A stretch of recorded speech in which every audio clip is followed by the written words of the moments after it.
A record for swimming in the Bay of Bengal, 13.5 nautical miles in just 4 hours and 48 minutes. The third school, Sir Swami Kalalia Higher Secondary School, was started in 2000 for classes 11 and 12, and it got expanded to a full-fledged school a couple of years ago. I'm happy to say that this school too has shown academic smartness, and since inception, with all students having passed out successfully in the 12th year higher secondary examination. Like the other two schools, they also have students who have done well in sports. For instance, one girl created the Oscar world record for playing 3 hours non-stop Silambam with multiple vessels. Most of you know that the 150th year of Sri Swami Girls School was celebrated in 2019. Using that occasion, we launched Future Leaders Program. For the uninitiated, this program seeks to identify 6 to 8 girl students from class 9 every year.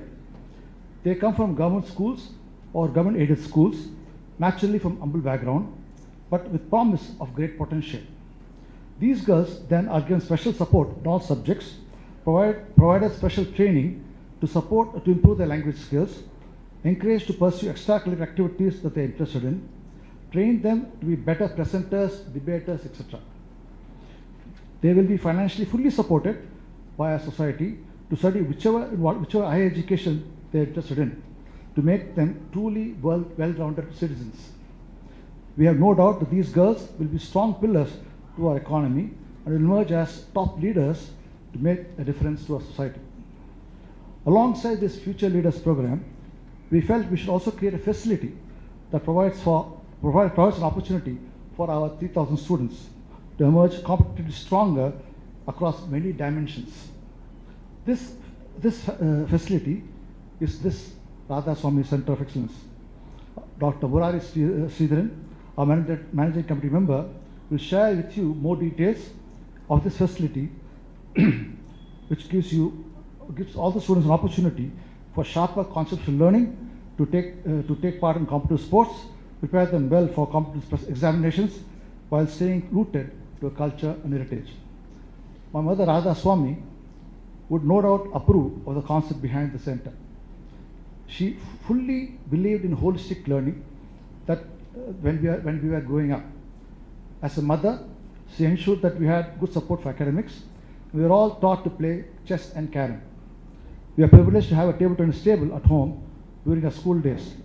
Music and dance were equally important to her, and she made sure my sisters were given appropriate training in these.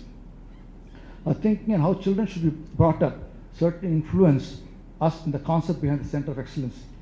The word excellence was deliberately chosen because we don't want this center to be just another place, but it should produce children who would excel in multiple areas, just like what our mother would prescribe. The center, being inaugurated by our Honorable Governor of Tamil Nadu today, on her 93rd birth anniversary, should stand testimony to what she believed in. On a personal side, I wish to add that my mother was a kind, warm-hearted person, and every person she came across would feel a genuine warmth. I want this center to impart this humane quality by all our staff members to everyone stepping in here. Let me once again welcome every one of you. I'm truly gratified by your presence. Thank you.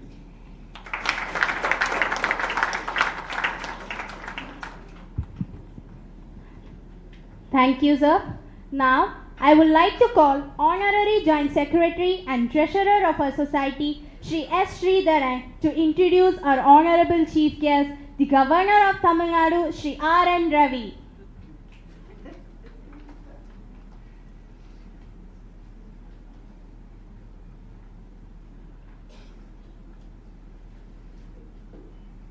Honorable Governor, distinguished invitees, Chairman and members of the National Boys and Girls Education Society, principals, staff and students of our schools, good evening. It is very easy to provide an introduction about any person. You get into the internet, collect information about them, and then you reproduce this by saying he was born here, studied here, worked here, and is now occupying this position and so on. For others, like our Honorable Governor, it's a bit difficult. It's not that easy to introduce him. It is difficult because there are two diametrically opposing persona within him. What you read about him will tell you that he is a tough person, a no-nonsense administrator, spent his life holding senior positions with police, security, intelligence, and fought against militancy, terrorism, and so on.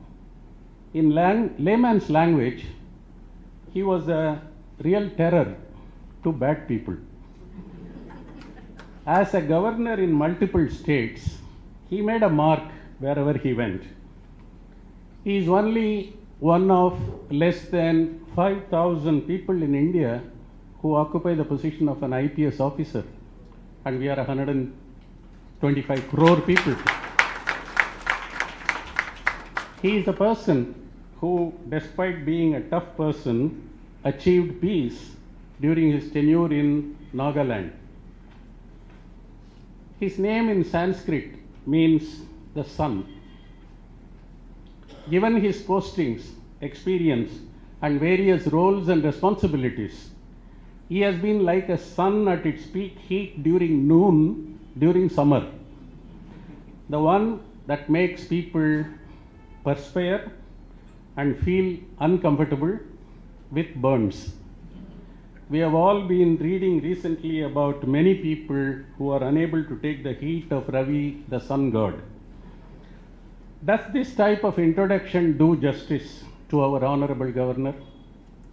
I am sure he himself is tired of listening to the same things being said about him, meeting after meeting. Is there an inconsistency that a person whose job is designed to deal with difficult situations and take tough decisions can also be described to be compassionate, humane, and gentle? Do we not say that the same sun, the fire and heat that vaporizes anything that gets nearer to it, is also the life giver for this planet? Our slokas describe the sun god Ravi in gentler ways.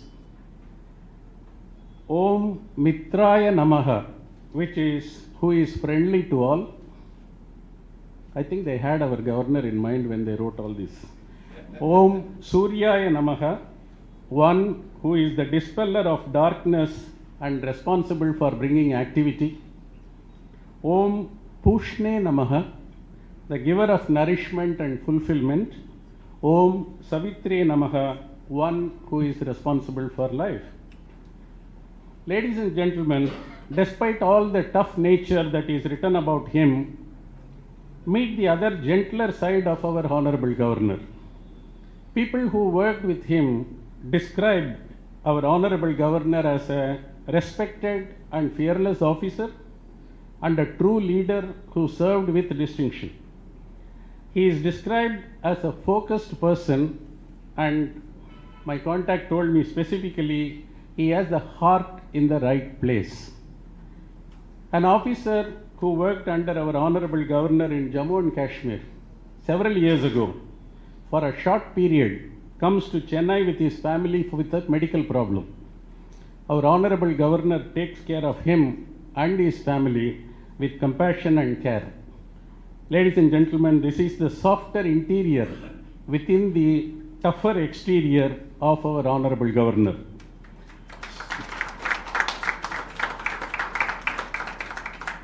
Sir, Mr. Arun Verma is grateful to you for your support and help and is struck by your humility.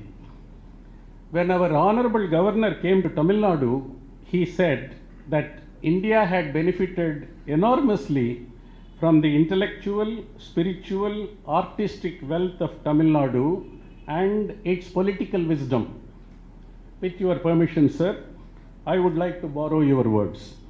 The National Boys and Girls Educational Society has benefited enormously with your gracious presence here today.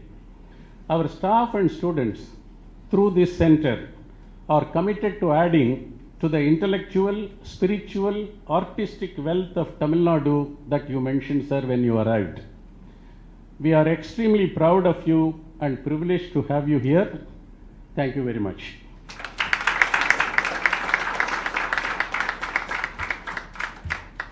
Thank you, sir. At this juncture, I request the President of our society, Sri Srinivasan K. Swami, to honor our Honorable Chief Guest with a shawl.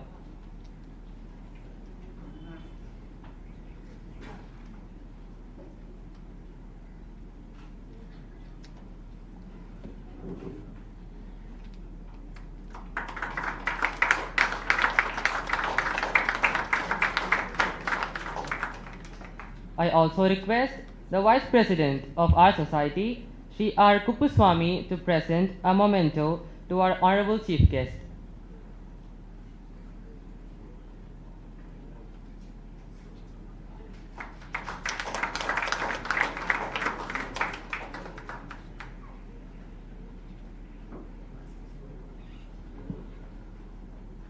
Thank you, sir. Now, we humbly request our Honorable Chief Guest to unveil the portrait of Srimati Radha Swami, Mother of the President of the NBGES.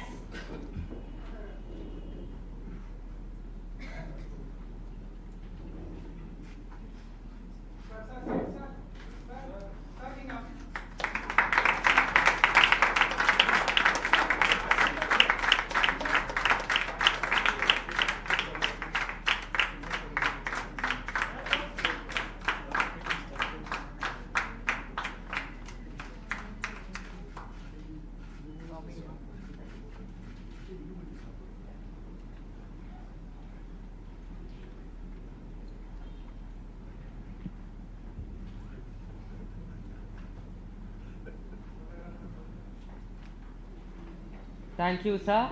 Let us now sit back and view an audio-visual presentation by Dr. Murari Sridharan about the Radha Swami Center of Excellence. Over to you, sir.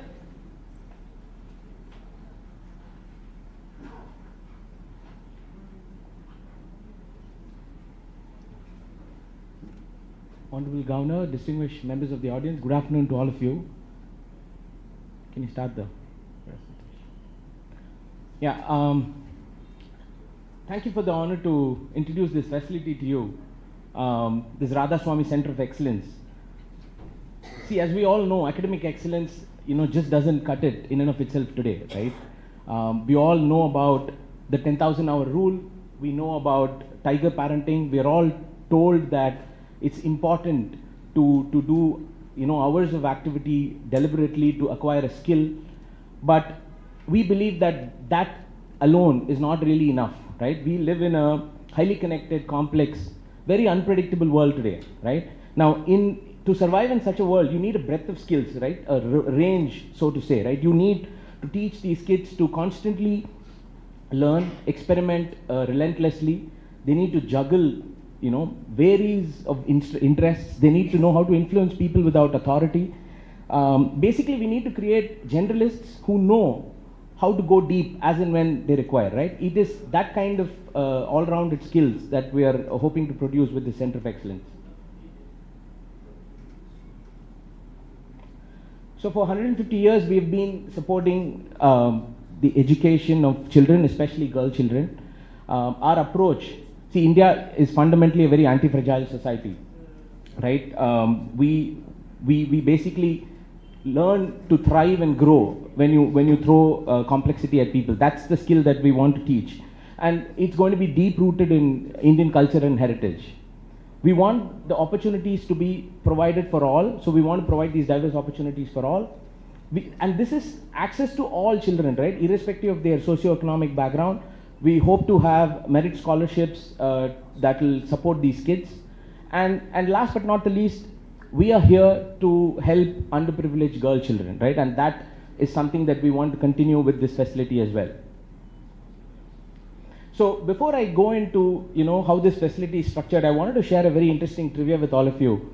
as I was preparing for this talk, I realized something which we had not planned for, and I thought it's very important to share. As the name suggests, and as our society has always been about women, I realized that this society is all about women power, and I want to introduce you to some of them, right? I'll start with Dr. Vatsala Narayan Swami, whose impact on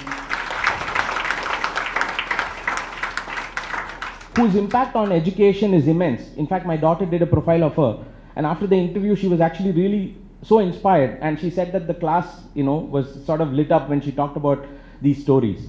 The next person that I want to talk about is Shruti Swami. She has taken what's just an ordinary building, and she has created a space that inspires. I wish I grew up in a space like this. Maybe I would have studied better.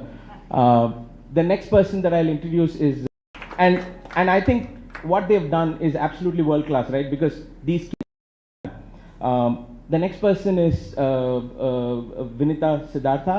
Of those pictures is just absolutely gorgeous, and the way it's been brought into the 21st century is just brilliant, and national champions, right? We did not plan.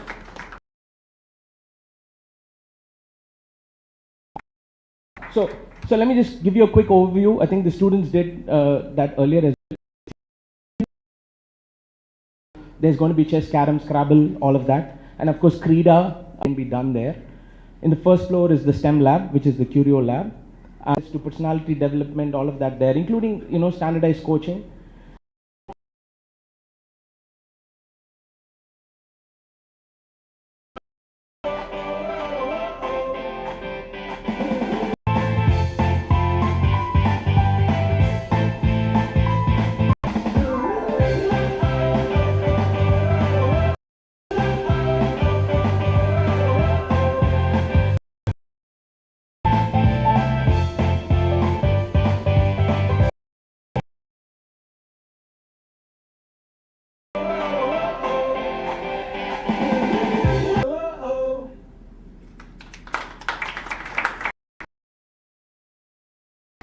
Mass training, we also train for folks that really want to specialize in accredited nationally, so it's going to be really I want to start with a fun story. I said Mrs. Vinita shared a very interesting story with me when I met her first, which they were able to actually find a game that is right under the button. Tactile. Is very touch and feel with the environment and all of that, and right. So we want this to be that kind of a fun, relevant space. Capacity of 100. We are encouraging live performances. We think hoping that there'll be student cultural programs, quizzes, stuff like that. So it's a multi-purpose. So we are all all ears for ideas from all of you. Please. I would like to extend a special welcome to our honorable chief guest, the Governor. Joint Secretary and Treasurer, Srimati Vatsala Narayan Swami, Secretary.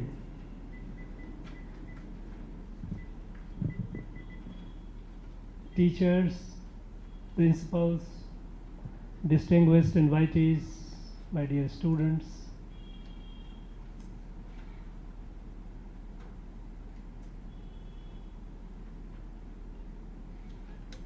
I feel so happy to be at a place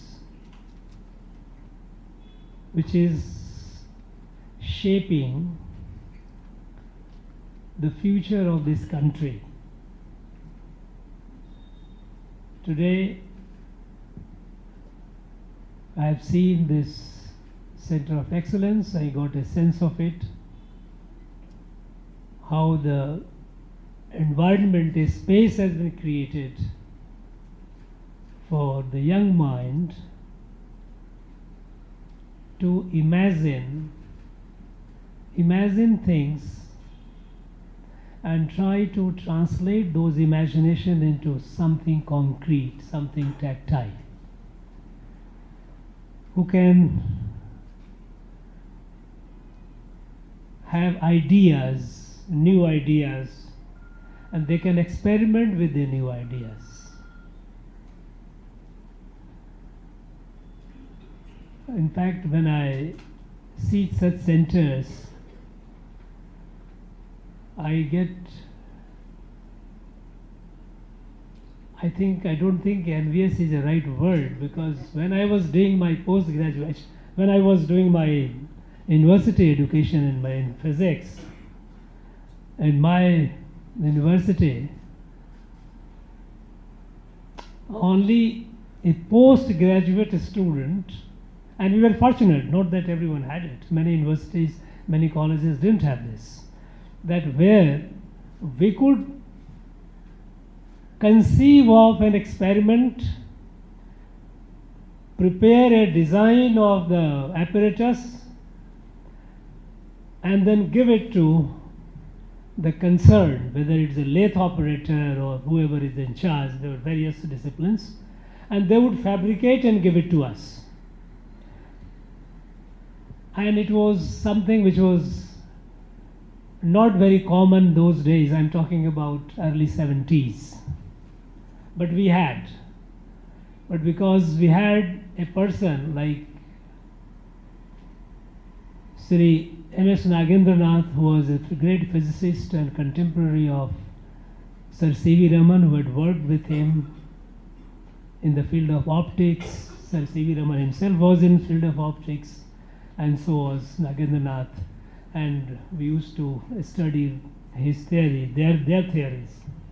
So at that stage in life, in my education, we were some of the privileged one who had this facility that we could imagine, we could design and give it, and we could get the apparatus to experiment with. Now we find our toddlers, small kids class, primary school, middle school children are getting the facility. This is indeed our call of the day. It is need of the hour. And I think this Center for Excellence will achieve its objective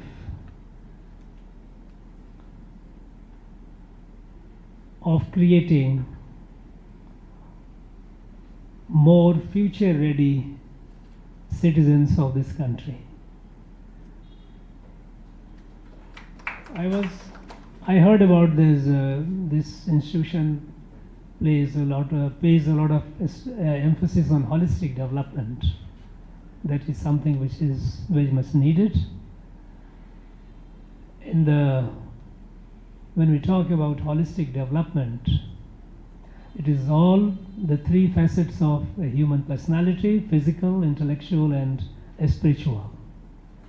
And I believe this institution provides all the three. Being oriented to STEM, science, is all the more needed, because unfortunately still in our country we have the bulk of students, university students, are from arts disciplines. Some time back I read a report of the University Grant Commission. It says that at the All India level, we have over 70% of our students are in arts, humanities. One really wonders. It's every discipline, every subject is good. There is nothing wrong with it. But when you have in a competitive world, when science and technology is shaping the contours of future so fast,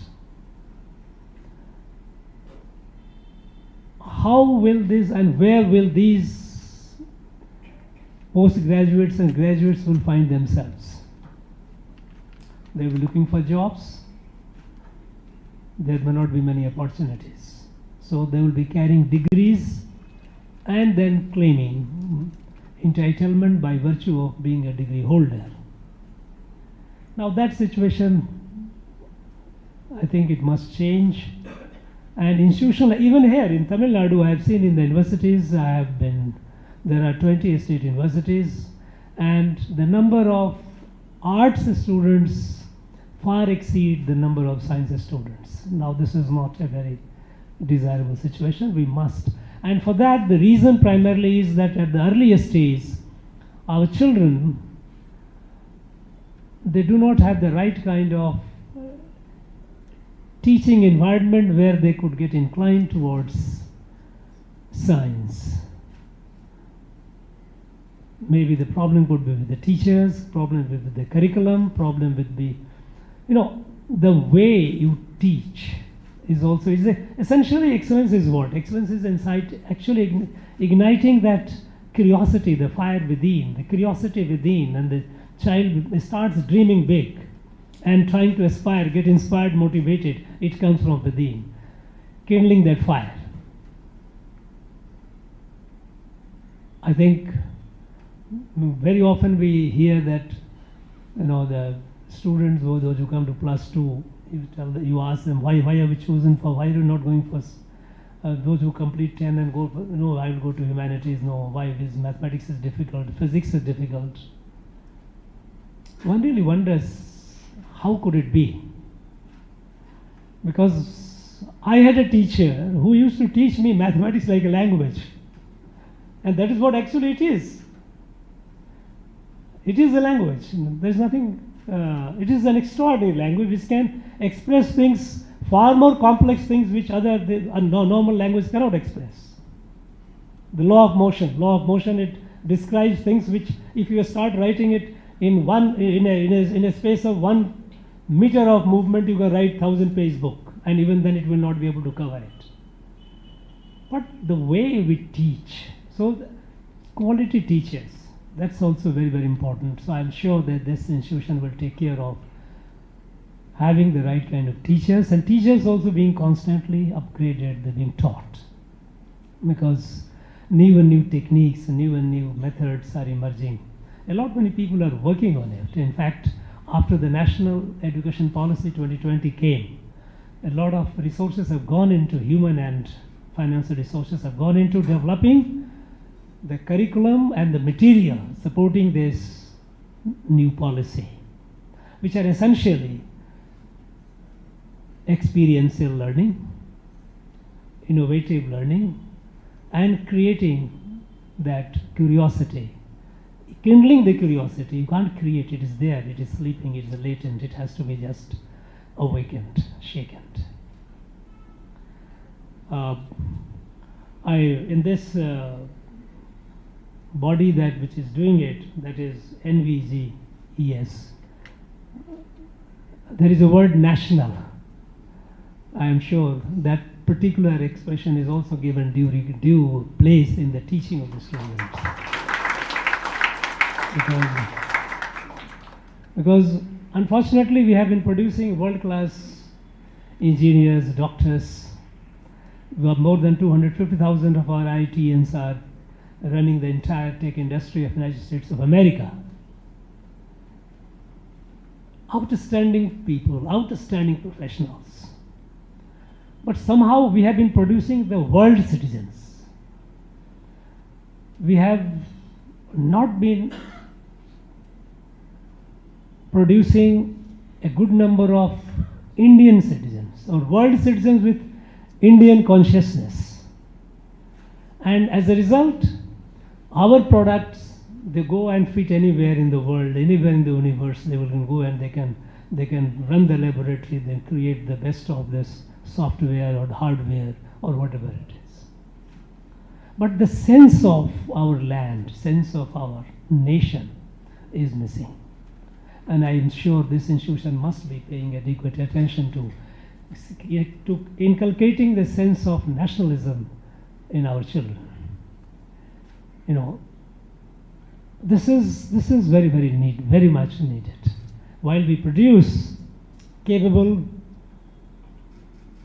future-ready citizens, physically fit, accomplished in sports, and intellectually highly endowed, but a sense of nationalism, if it is imparted, inculcated along with the rest of the two, then that would be really a great value addition to building the new country, new Bharat. Especially today, it is all the more needed. After all, why is it that we have come up with the National Education Policy 2020? this National Education Policy 2020 is not just one more policy. We had previously two National Education Policy, one in 60s, another in 80s. And in a way, if chronologically, if you look at, this is the third education policy. We cannot look at it chronologically, because the earlier two national education policies were essentially reformatory in nature. We had inherited an education system from the colonial period, and there were attempts made how to reform it, how to make it more accessible to the larger number, of how to introduce more curriculum of science and technology. All those measures were introduced, but these were not transformational. Essential bedrock, the core of education system that we had inherited from the colonial period, that had continued. And it is still continuing in the larger part of our education system. It was keeping this in mind that if we have to build this new Bharat, the new country, the most important thing, the crucial, is education. Our citizens, our people, our citizens have to be equipped with good physical fitness, sound intellectual knowledge, but at the same time an ideal citizen, a person who is proud of being a Bharatiya, proud of being an Indian. For a very long time, we had a huge inferiority complex. I remember then only till a couple of years back, people used to take a lot of pride in, my son has got a green card. and that used to be the base of honor. I suppose even now it might be a base of honor for many families. Migration going away, as if this country is not worth living. We have many cases. Take the case of Punjab. Such a prosperous estate. At one point of time, it was the wheat granary of the whole country. Produced the largest wheat. It has, all these people started migrating. They became materially rich. Very, very prosperous. But they went in search of greener pasture, left the place, and today this estate has become a classic case study how a mere material progress, and that too reckless progress, can create a problem. There was no sense of pride in being an Indian, being a Bharatiya.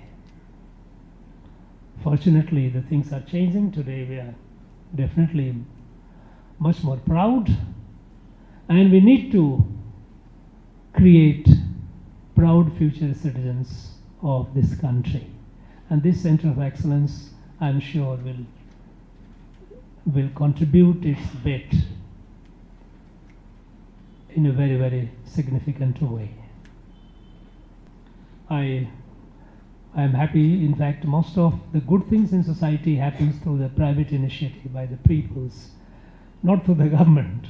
Wherever it's in fact, traditionally our country, our society before the colonial era, it was all the society that was taking care of all the needs, especially the need of education. If you look at the reports of the early 20th century, normally even the Madras Presidency report, if you look at the 1804 report of a status of indigenous education in Madras Presidency, you will find that it is an exhaustive report. It's there in the archive. You can go and have a look at it.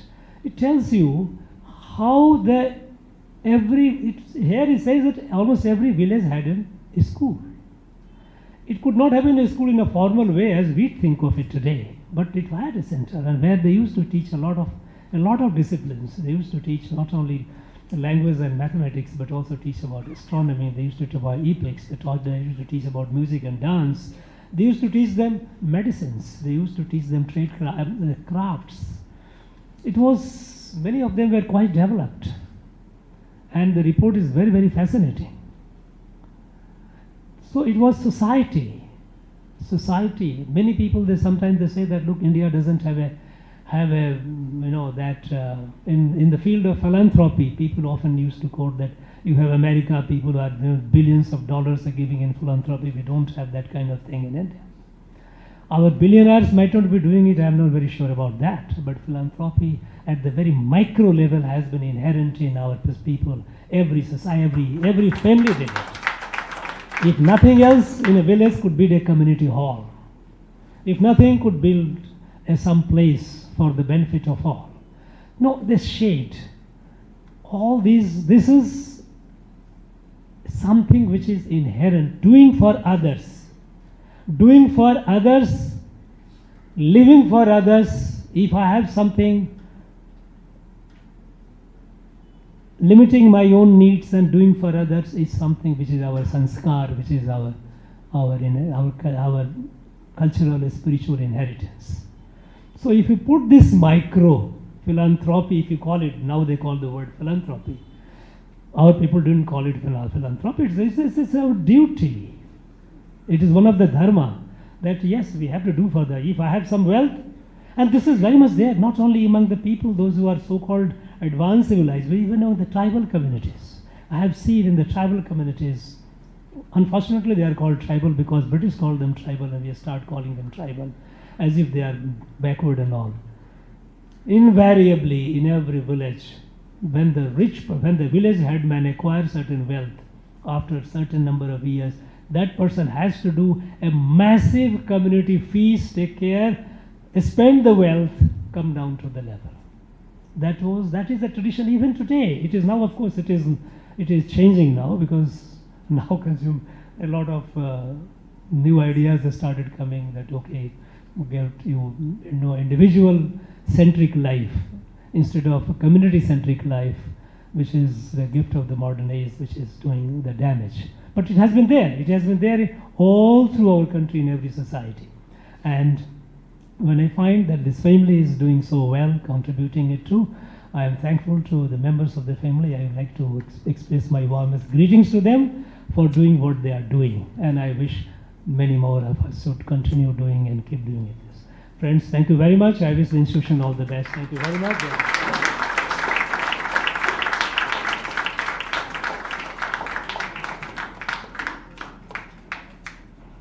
Thank you, sir. Thankfulness is the beginning of gratitude, and gratitude is the completion of thankfulness. The program has come to a propitious end. I now request the Honorary Secretary of the National Boys and Girls Education Society, Dr. Srimati Vatsala Narayana Swami, to propose the vote of thanks.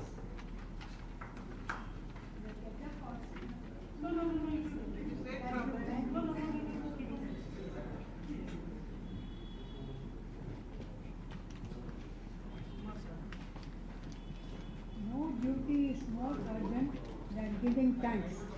James Salter. A very good evening. Ladies and gentlemen, it is my privilege and honor to propose the vote of thanks this evening. We are deeply honored and indebted to His Excellency the Honorable Governor of Tamil Nadu, R.N.Ravi, for his august presence for inaugurating Srimati Radha Swami Center of Excellence. We will remember your talk, live for others, in our mind. Thank you, sir. I also take this opportunity to thank the President of the National Boys and Girls Education Society, Sri Srinivasan K. Swami, who came up with this idea of setting up this Center of Excellence to provide varied activities which will help the holistic development of our students. I also thank all the other committee members for wholeheartedly supporting this venture with their valuable inputs. Our very sincere appreciation to Shruti Swami. Kindly get up, please. Please get up.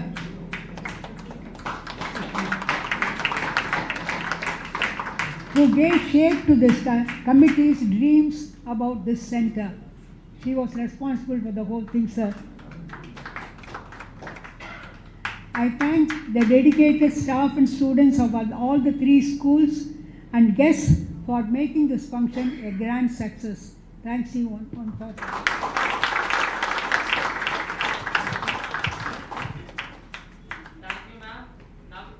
request you to rise for the national anthem.